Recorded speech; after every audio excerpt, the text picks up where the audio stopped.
नमस्कार दोस्तों, मैं हूं आपके साथ मुक्ता सक्सेना और आप देख रहे हैं आपका अपना YouTube चैनल टाइमलेस पैशन। दोस्तों, आज मैं बताऊंगी गंगोत्री मंदिर के बारे में, जो स्थित है उत्तराखंड की खूबसूरत एवं मनमोहक सुदूर घाटियों में। इसके लिए आप अंत तक ये वीडियो अवश्य देखिए, क्योंकि इस वीडियो में मैं आपको गंगोत्री मंदिर से संबंधित कुछ रोचक जानकारियाँ दूंगी। आइए दोस्तों, जानते हैं गंगोत्री मंदिर के बारे में। गंगोत्री गंगा नदी का उद्गम स्थान है। गंगा जी का मंदिर समुद्र तल से 3042 मीटर की ऊंचाई पर स्थित है। भागीरथी के दाहिने ओर का परिवेश अत्यंत आकर्षक एवं मनोहारी है। यह स्थान उत्तरकाशी से 100 किलोमीटर की दूरी पर स्थित है। गंगा मैया के मंदिर का निर्माण गोरखा कमांडर अमर सिंह थापा द्वारा 18वीं शताब्दी के शुरू में किया गया था। वर्तमान मंदिर का पुनर्निर्माण जयपुर के राजघराने द्वारा किया गया है।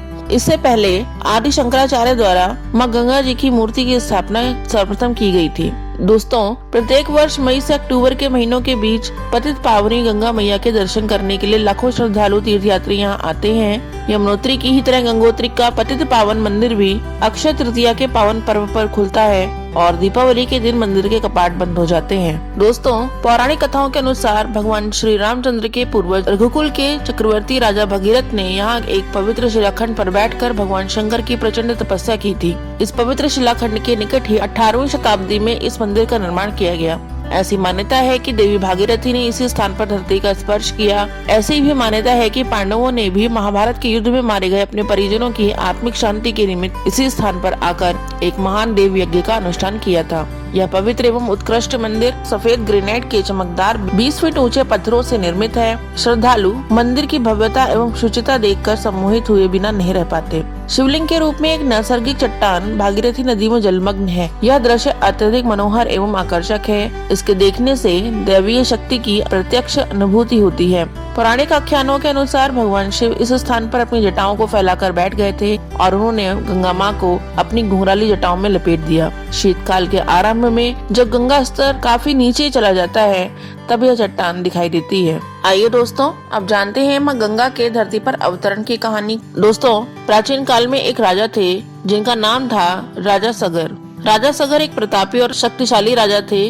राजा सगर के अश्वमेघ घोड़े को देवताओं के राजा इंद्र ने पकड़ लिया और घोड़े को कपिल मुनि के आश्रम में बांध दिया। उधर अश्वमेघ घोड़े की तलाश में राजा सगर के 60,000 पुत्र निकल पड़े। जब उन्होंने मुनि के आश्रम में घोड़े को बंधा देखा तो आश्रम पर ही धावा बोल दिया। इसी समय तप में लीन कपिल मुनि की आंखें खुल गयीं और वो क्रोधित हो उठे। मुनि की आंखों में ज्वाला उठी और सगर के 60,000 पुत्रों को पल भर में राख कर दिया। राजा सगर के एक और पुत्र अंशुमान को जब इस बात का पता चला तो उन्होंने कपिल मुनि से अपने भाइयों की आत्मा के उद्धार की प्रार्थना की। तब कपिल मुनि ने उन्हें बताया कि अगर पवित्र गंगा का जल भस्म हुए सगर पुत्रों पर छिड़का जाए तो उन्हें मुक्ति मिल सकती है।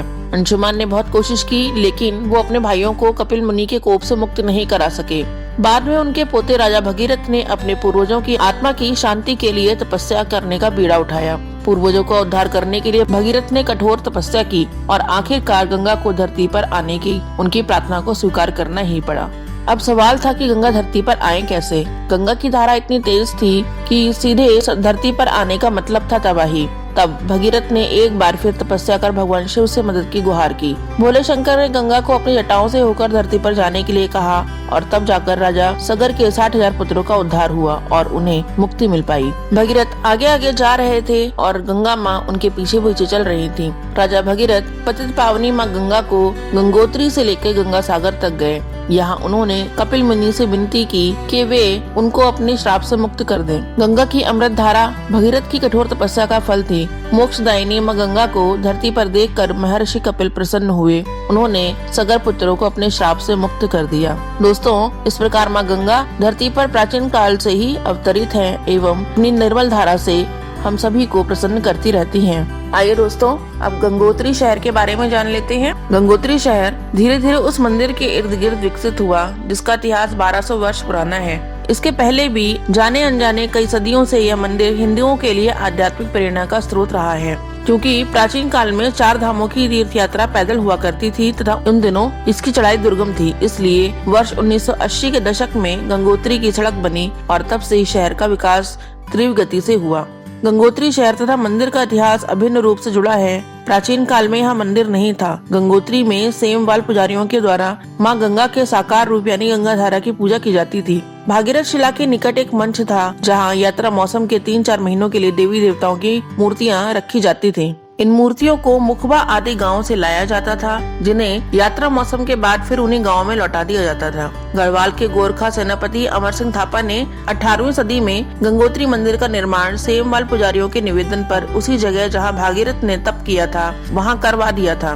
गंगोत्री मंदिर समुद्र तल से 3140 मीटर की ऊंचाई पर स्थित भोज वृक्षों से घिरी हुई और किनारे पर खड़े पर्वत की शिवलिंग, संतोपत जैसी चोटियों के साथ देवदार जंगल के बीच एक सुंदर घाटी है। भागीरथी घाटी के बाहर निकलकर केदार गंगा तथा भागीरथी के कोलाहल को छोड़कर जल गंगा से मिल जाती है। इस सुंदर घाटी के अंत में मंदिर है। यहाँ पर स्थानीय लोग सेमवाल जाति के ब्रह्म भारद्वाज गोत्र के ब्राह्मण हैं, जो गंगोत्री मंदिर के पुजारी भी हैं। ये यहाँ पर 9वीं शताब्दी से रहते आ रहे हैं और शीतकालीन माह के समय मुखबा गांव में वापस आ जाते हैं। दोस्तों, अब मैं बताने वाली हूँ गंगोत्री मंदिर के आसपास की कुछ निकटवर्ती आकर्षणों के बारे में। इसके निकटवर्ती आकर्षणों में गौमुख ग्लेशियर का नाम आता है, जो गंगोत्री से 19 किलोमीटर दूर 3892 मीटर की ऊंचाई पर स्थित एक ग्लेशियर है और भागीरथी का उद्गम स्थल है। कहते हैं कि यहाँ के बर्फीले पानी में स्नान करने से सभी पाप धुल जाते हैं। यहाँ तक की दूरी गंगोत्री से पैदल या फिर टट्टुओं पर सवार होकर की जाती है। चढ़ाई उतनी कठिन नहीं है और कई लोग उसी दिन वापस भी आ जाते हैं। 25 किलोमीटर लंबा, 4 किलोमीटर चौड़ा तथा लगभग 40 मीटर ऊंचा गौमुख अपने आप में एक परिपूर्ण माप है। इस गौमुख ग्लेशियर में भगीरथी गुफानुमा ढांचे से आती है। इस बड़ी बर्फानी नदी में पानी 5000 मीटर की ऊंचाई पर स्थित एक बेसिन में आता है, जिसका मूल पश्चिमी ढलान पर से संतोपत समूह की चोटियों से है। दोस्तों, अगले आकर्षणों में मुखबा गांव, भैरव घाटी, हर्षिल, नंदनवन तपोवन, गंगोत्री चिरबासा, गंगोत्री भोजबासा, केदारताल आदि आते हैं। दोस्तों, ये सभी जगह आध्यात्मिक दृष्टि से उतनी महत्वपूर्ण है ही, साथ ही इनका प्राकृतिक सौंदर्य भी देखते ही बनता है। जब सर्दी प्रारंभ होती है तो माँ गंगा अपने निवास स्थान मुखबा गांव चली जाती हैं। वह अक्षय तृतीया के दिन वापस आती हैं। उसके दूसरे दिन अक्षय तृतीया, जो प्रायः अप्रैल महीने के दूसरे पखवाड़े में पड़ता है, अति पवित्र दिन होता है। इस समय बर्फ एवं ग्लेशियर का पिघलना प्रारंभ हो जाता है तथा गंगोत्री मंदिर पूजा के लिए खुल जाते हैं। देवी गंगा के गंगोत्री वापस लौटने की यात्रा को पारंपरिक रीति रिवाजों, संगीत, नृत्य, जुलूस एवं पूजा पाठ के उत्सव के साथ मनाया जाता है। जेवरातों एवं हरे एवं लाल रंग के रंगीन कपड़ों से पालकी को सजाने के बाद माँ गंगा की मूर्ति को पालकी के सिंहासन पर विराजमान करते हैं। पूरा गांव गंगोत्री तक की 25 किलोमीटर की यात्रा में शामिल होते हैं। भक्तगण गंगा से अगले वर्ष पुनः वापस आने की प्रार्थना करके विदा लेते हैं। जुलूस के शुरू होने से पहले वर्षा का होना, जो प्रायः होती है, मंगलकारी होने का शुभ संकेत है। रीति रिवाजों तथा पूजा पाठ के बाद मंदिर के दरवाजे खोले जाते हैं और माँ गंगा की प्रतिमा को मंदिर में स्थापित कर दिया जाता है। इसके साथ ही गंगोत्री मंदिर के दरवाजे आम लोगों के लिए खोल दिए जाते हैं। इसी प्रकार जब बर्फ जमना शुरू होती है तो पारंपरिक रीति रिवाजों और उत्सव के साथ माँ देवी गंगा मुखबा गांव वापस आ जाती हैं। दोस्तों, मुझे आशा है कि आप इन जानकारियों से लाभान्वित होंगे और आपने इस वीडियो का आनंद उठाया होगा। अगर आपको ये वीडियो अच्छा लगा हो तो आप इसे लाइक एवं शेयर अवश्य करें। धन्यवाद।